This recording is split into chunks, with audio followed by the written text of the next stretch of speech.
உடன்பிறப்பே வா என்ற தலைப்பில் தாராபுரம் காங்கேயம் தொகுதி திமுக நிர்வாகிகளுடன் முதல்வர் ஸ்டாலின் 1-to-1 ஆலோசனையில் ஈடுபட்டார். இதுவரை 46 நாட்களில் 105 தொகுதி நிர்வாகிகளை சந்தித்துள்ளார். ஆட்சி நிர்வாகத்தில் பிற இந்திய மாநிலங்களுக்கு முன்னுதாரணமாக திகழ்ந்த மறைந்த முன்னாள் முதல்வர் கருணாநிதிக்கு பாரத ரத்னா விருது வழங்க வேண்டும் என லோக்சபாவில் திமுக எம்பி தமிழச்சி தங்கபாண்டியன் கோரிக்கை வைத்தார். ஊராக உங்கள் தந்தைக்கு சிலை வைப்பது முக்கியமா அல்லது அரசு பள்ளிகளுக்கு கட்டடங்கள் முக்கியமா என முதல்வர் ஸ்டாலினுக்கு அண்ணாமலை கேள்வி எழுப்பியுள்ளார். நீதிபதி சுவாமிநாதன் பதவி நீக்க விவகாரத்தில் பேச அனுமதிக்காததற்கு எதிர்ப்பு தெரிவித்து திமுக எம்பிக்கள் லோக்சபாவில் இருந்து வெளிநடப்பு செய்தனர். அதிமுக பொதுக்குழுவை சிறப்பாக நடத்தியதற்கு எடப்பாடி பழனிசாமிக்கு வாழ்த்து தெரிவித்தேன். அவரிடம் கூட்டணி தொகுதி பங்கீடு குறித்து பேசவில்லை என நைனா நாகேந்திரன் பழனிசாமியை சந்தித்தது குறித்து விளக்கம் அளித்தார். சென்னை படையூரில் நடந்த மாநில நிர்வாகிகள் மற்றும் மாவட்ட செயலாளர்கள் கூட்டத்தில் கூட்டணி முடிவு, விஜய்க்கு முழு அதிகாரம் உள்ளிட்ட 4 முக்கிய தீர்மானங்கள் நிறைவேற்றப்பட்டன. கொரோனா காலத்தில் அனுமதியின்றி போராட்டத்தில் ஈடுபட்டதாக அமைச்சர் KKSSR ராமச்சந்திரன் மீது பதிவு செய்யப்பட்ட வழக்கை ரத்து செய்து சென்னை ஹைகோர்ட் உத்தரவிட்டுள்ளது. சட்டசபை தேர்தலில் போட்டியிட டிசம்பர் 14 முதல் விருப்ப மனுக்கள் பெறப்படும். வரும் டிசம்பர் 14 முதல் டிசம்பர் 20ஆம் தேதி வரை பனையூரில் உள்ள அலுவலகத்தில் விருப்ப மனுவை பெறலாம் என பாமக தலைவர் அன்புமணி தெரிவித்துள்ளார். தமிழகத்தில் 100% SIR படிவங்கள் ஆன்லைனில் பதிவேற்றம் செய்யப்பட்டுள்ளது. மொத்தமுள்ள 6,41,00,000 வாக்காளர்களில் வெறும் 815 பேருக்கு மட்டுமே படிவங்கள் வழங்கப்படவில்லை என தேர்தல் ஆணையம் தெரிவித்துள்ளது. தமிழகத்தில் SIR விண்ணப்பங்களை சமர்ப்பிக்க மேலும் 3 நாட்கள் அவகாசம் வழங்கப்பட்டுள்ளது. பூர்த்தி செய்யப்பட்ட விண்ணப்பங்களை டிசம்பர் 14 வரை வழங்கலாம். 19ஆம் தேதி வரைவு வாக்காளர் பட்டியல் வெளியிடப்படும் என தேர்தல் ஆணையம் தெரிவித்துள்ளது. வாக்காளர் பட்டியலில் திமுக முறைகேடு செய்துள்ளதால் SIR பணிகளை அதிமுக ஆதரிக்கிறது. தாம்பரம் பகுதி வாக்காளர் பட்டியலில் 114 வாக்காளர்களின் பெயர்கள் ஒரே முகவரியில் உள்ளன என்று ராஜ்யசபாவில் அதிமுக எம்பி தம்பிதுரை கூறினார். தமிழகம், புதுச்சேரியில் மீண்டும் பரவலாக மழை பெய்யக்கூடும் என சென்னை வானிலை மையம் கூறியுள்ளது. நாளை முதல் 14ஆம் தேதி வரை தென் தமிழகம், டெல்டா மாவட்டங்கள் மற்றும் காரைக்காலில் மிதமான மழை பெய்யும் என கணித்துள்ளது.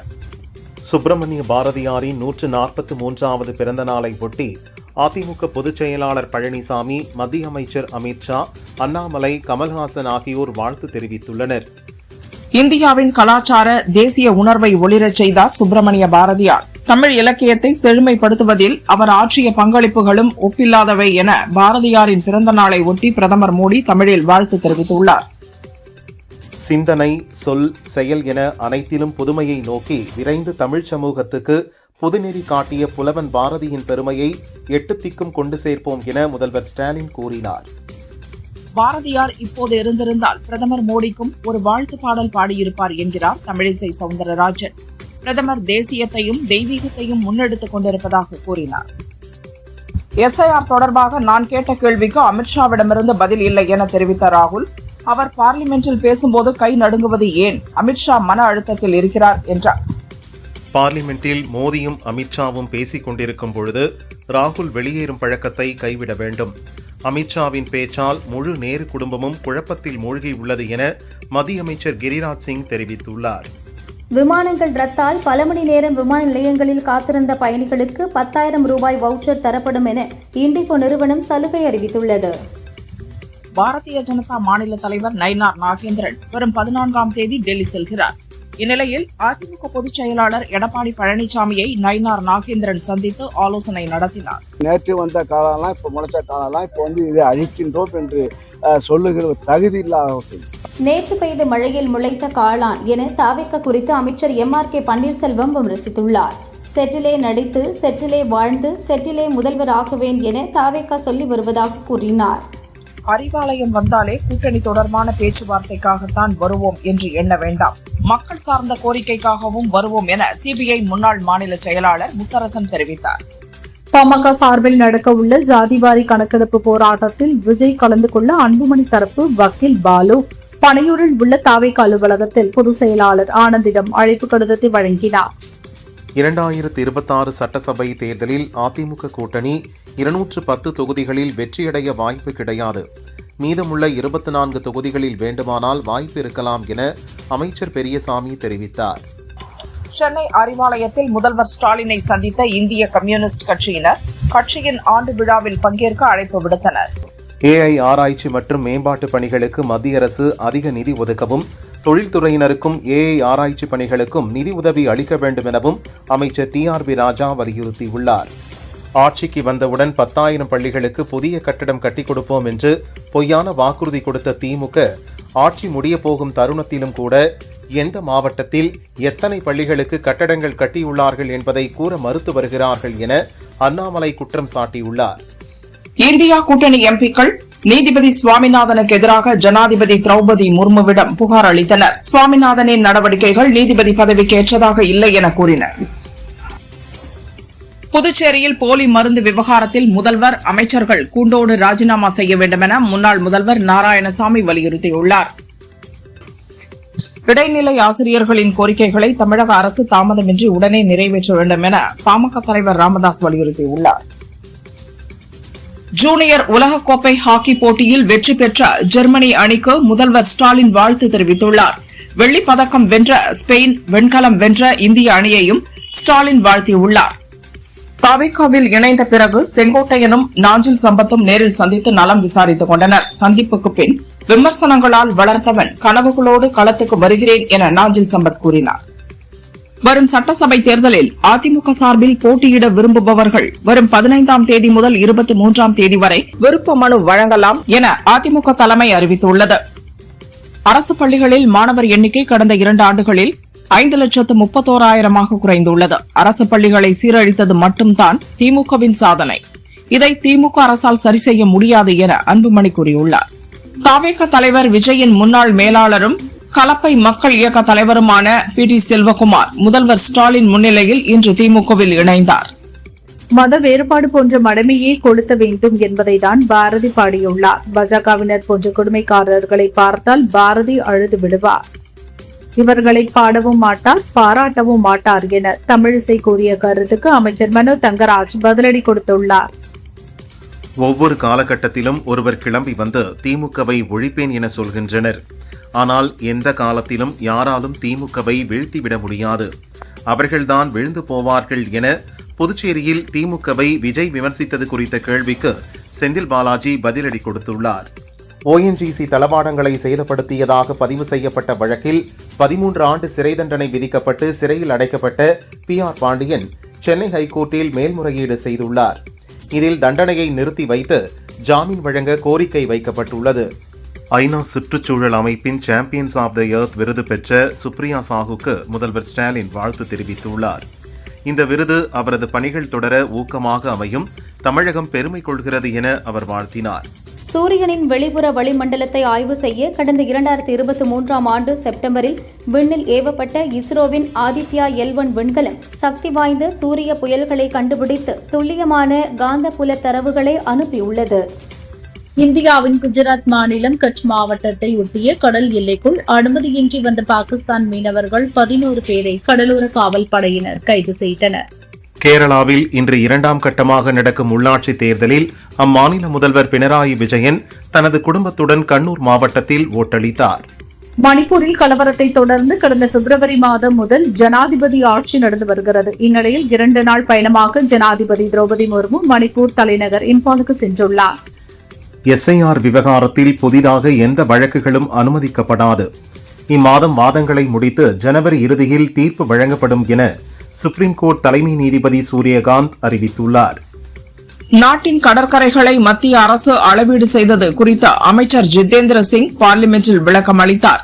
இந்நிலையில் நாட்டில் நீளமான கடற்கரை உள்ள மாநிலங்களில் தமிழகம் 2வது இடத்தை பிடித்துள்ளது. குஜராத் முதலிடத்தில் உள்ளதாக தகவல் தெரிவிக்கப்பட்டது. மேற்கு வங்க மாநிலத்தில் இனி எண்ணெய் தவிர்த்துவிட்டு எவரும் ஆட்சி அமைக்க முடியாது என பாபர் மசூதியை கட்டும் அறிவிப்பை வெளியிட்டு திரிணாமுல் காங்கிரசிலிருந்து நீக்கப்பட்ட முன்னாள் MLA ஹுமாயூன் கபீர் தெரிவித்துள்ளார்.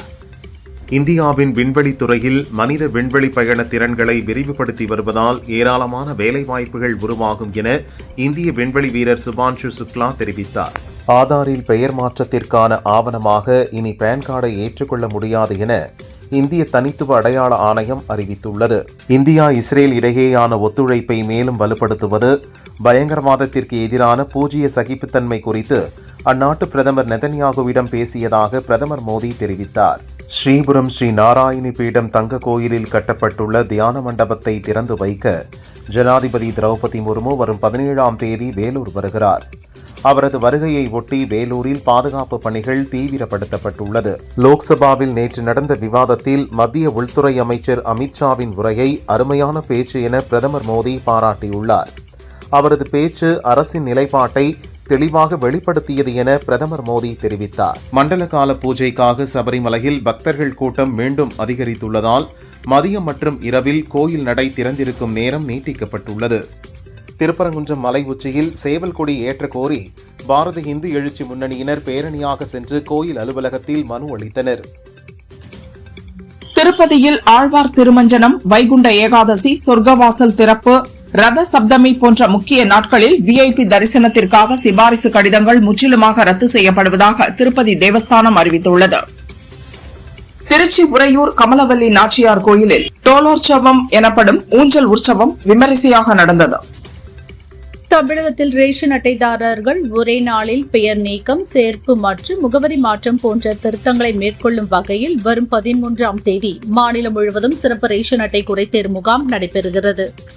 கொடைக்கானல் மலைசாலையில் வந்த காட்டு யானை அவ்வழியே வந்த பஸ்ஸை வழிமறித்ததால் பயணிகள் அச்சத்தில் அலறினர். சிறிது நேரத்திற்கு பிறகு வனப்பகுதிக்குள் சென்றதால் பயணிகள் நிம்மதி பெருமூச்சு விட்டனர். கடந்த 24ஆம் தேதி பழங்குடியின பெண்ணை கொன்றுவிட்டு தப்பியோடிய புலி 16 நாட்கள் கழித்து இன்று கூண்டில் சிக்கியது. பிடிப்பட்ட புலி சென்னை வண்டலூர் உயிரியல் பூங்காவிற்கு அனுப்பி வைக்கப்பட்டது. தனிப்பட்ட விரோதத்தை மனதில் வைத்து காஞ்சிபுரம் DSP சங்கர் கணேஷை கைது செய்ய உத்தரவிட்ட குற்றச்சாட்டில் அரியலூர் கோர்ட்டில் லோக் அதாலத் நீதிபதியாக பணியாற்றிய செம்மலையை டிரான்ஸ்பர் செய்து சென்னை ஹைகோர்ட் பதிவாளர் உத்தரவிட்டுள்ளார். பள்ளிக்கரணை உள்ளிட்ட அனைத்து மாவட்டங்களில் உள்ள சதுப்பு நிலங்களை செயற்கைக்கோள் உதவியுடன் துல்லியமாக அளவிடும் பணிகள் நிறைவு பெற்றுள்ளது. உறுதி செய்ய அந்தந்த மாவட்ட கலெக்டர்களுக்கு அறிக்கை அனுப்பி வைக்கப்பட்டுள்ளதாக சென்னை ஹைகோர்ட்டில் தமிழக அரசு தெரிவித்துள்ளது. கொடைக்கானல் கல்லறைமேடு பகுதியில் உள்ள சுமார் 5க்கும் மேற்பட்ட கடைகளில் பயங்கர தீ விபத்து ஏற்பட்டது. தீயணைப்புத் துறையினர் தீயை அணைக்கும் பணியில் ஈடுபட்டனர்.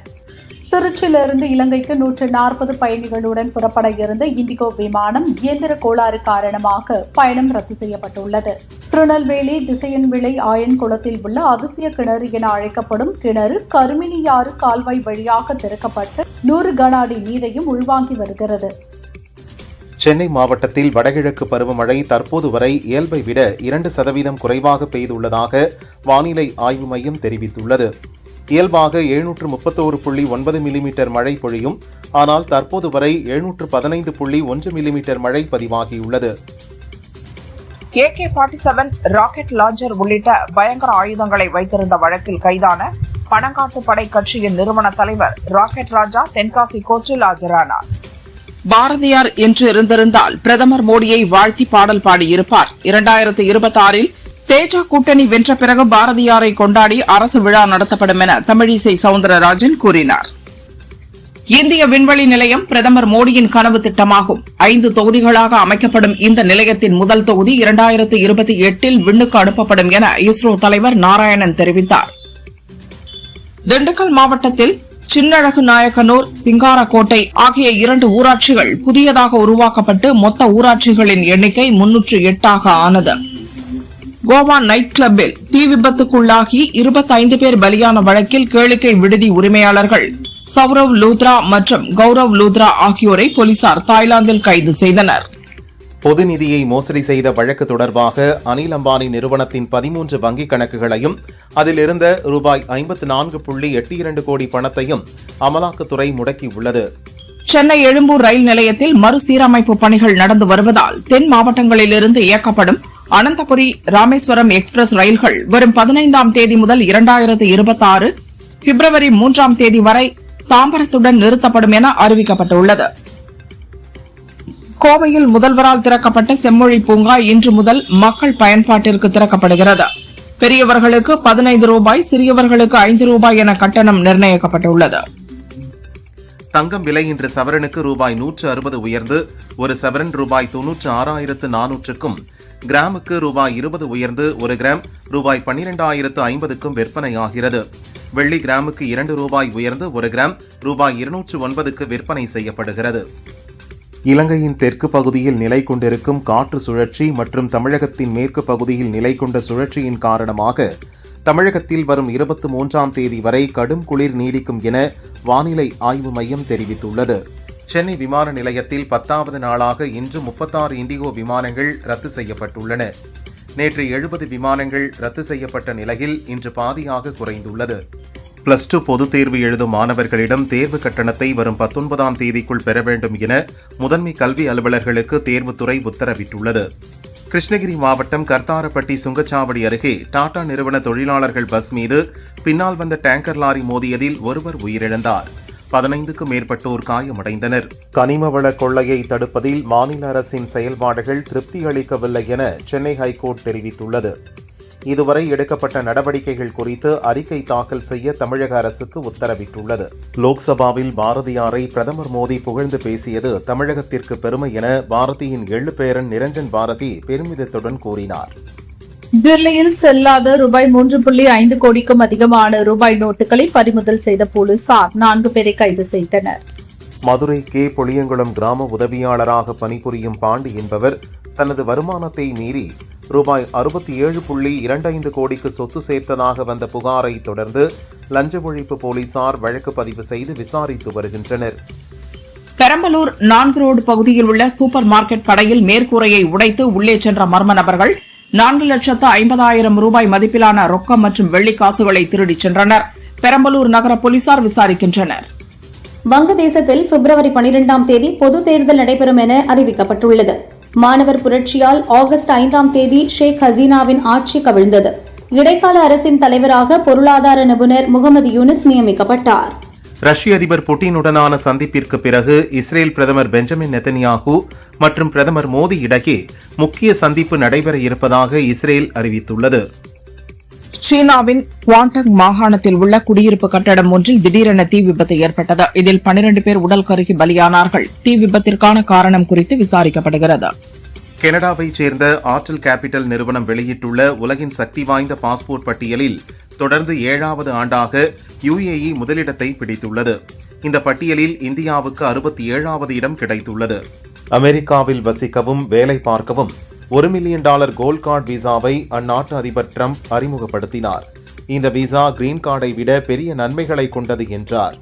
அர்ஜென்டினா கால்பந்து ஜாம்பவான் மெஸ்ஸி டிசம்பர் 13இல் கொல்கத்தா வரவுள்ள நிலையில் அங்கு 70 அடி உயரத்திற்கு அவரது பிரம்மாண்ட சிலை நிறுவப்பட்டுள்ளது.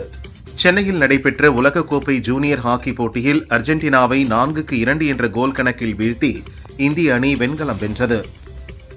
சேலத்தில் நடந்த விழாவில் பங்கேற்று பேசிய இயக்குநர் சேரன், நான் கடன் பிரச்சனையில் சிக்கி தவிப்பதால் படம் இயக்க முடியவில்லை, தயாரிப்பாளர்கள் கிடைக்கவில்லை, கதை சொல்வதற்கு போனால் ஹீரோக்கள் கதை கேட்க மறுக்கிறார்கள், நிறைய பிரச்சனைகள் இருந்தாலும் நிம்மதியாக தூங்குகிறேன், சந்தோஷமாக இருக்கிறேன் என்றார். திரைப்படங்கள், சீரியல்களில் நடித்தவர் நடிகை மீரா வாசுதேவன். 3 பேரை திருமணம் செய்து விவாகரத்து பெற்ற இவர், எனக்கு மட்டும்தான் என்னோட வலி வேதனை தெரியும், என் நம்பிக்கை தவறாகி இருக்கிறது, அனைத்திற்கும் நானே பொறுப்பு, விவாகரத்து ஆனவங்க ஏற்கனவே வலியில் இருப்பாங்க, அவங்க கிட்ட கனிவோடு இருங்க என கூறியுள்ளார். நாளை மாண்புமிகு பறை மகாசேனா சல்லியர்கள் வாவாத்தியார் யாருபொட்டுக்கோடு அகண்டா 2 லாக்டவுன் ஆகிய படங்கள் ரிலீஸ் ஆக இருந்தன. இவற்றில் லாக்டவுன் படம் மீண்டும் தள்ளி வைக்கப்பட்டுள்ளது. கோர்ட் உத்தரவால் வாவாத்தியார் படமும் வெளியாகவில்லை. அதேபோல் சல்லியர்கள் படமும் ரிலீஸ் ஆகவில்லை. மதுரை திருமங்கலத்தை சேர்ந்த ரஜினி ரசிகர் கார்த்திக் அவர் கட்டியுள்ள ரஜினி கோயிலில் ரஜினி 75வது பிறந்த நாளை முன்னிட்டு ரஜினி சிலைக்கு பாலாபிஷேகத்துடன் சிறப்பு பூஜை செய்தார். 75 என்ற எண்ணுடன் கேக் வெட்டினார். திருப்பரங்குன்றம் மலை மேல் உள்ள சிக்கந்தர் பாதுஷா தர்காவில் வெடிகுண்டு இருப்பதாக இன்று மீண்டும் போலீஸ் கமிஷனர் அலுவலகத்திற்கு இமெயில் மூலம் மிரட்டல் வந்தது. சோதனை செய்ததில் மிரட்டல் போலி என்று தெரிந்தது. ராஜ்குமார் ஹிரானி இயக்கத்தில் அமீர்கான், சர்மான் ஜோஷி, மாதவன், கரீனா கபூர் நடிப்பில் 2009இல் ஹிந்தியில் வெளியாகி வரவேற்பை பெற்ற படம் 3 Idiots. இந்த படத்தின் 2ஆம் பாக பணியை ராஜ்குமார் ஹிரானி துவக்கியுள்ளார். முதல் பாகத்தில் நடித்தவர்களே இதிலும் தொடர்கிறார்கள். சென்னையில் இன்று தொடங்கும் 23வது சர்வதேச திரைப்பட விழாவில் 3 BHK, டூரிஸ்ட் ஃபேமிலி, மாமன் உள்ளிட்ட 25 தமிழ் திரைப்படங்கள் உட்பட 51 நாடுகளிலிருந்து 122 படங்கள் திரையிடப்படுகிறது. ரஜினியின் 50 ஆண்டுகால கலைத்துறை பங்களிப்பை கௌரவிக்கும் விதமாக பாட்ஷா திரைப்படமும் திரையிடப்படுகிறது. சென்னை பூந்தமல்லி அருகே உள்ள EVP film city Ishari Ganesan Vels குழுமம் வசமாகிறது. அங்கே world trade centre, Vels film city ஆகியவை உருவாகிறது. நாளை மறுநாள் நடக்கும் விழாவில் மத்திய அமைச்சர் நிர்மலா சீதாராமன் தொடங்கி வைக்கிறார்.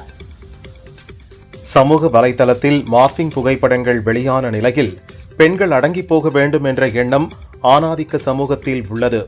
எதிர்த்து கேள்வி கேட்கும் பெண்களை தவறாக சித்தரிக்கின்றனர் என பாடகி சின்மயி வீடியோ வெளியிட்டு பதிலடி கொடுத்துள்ளார்.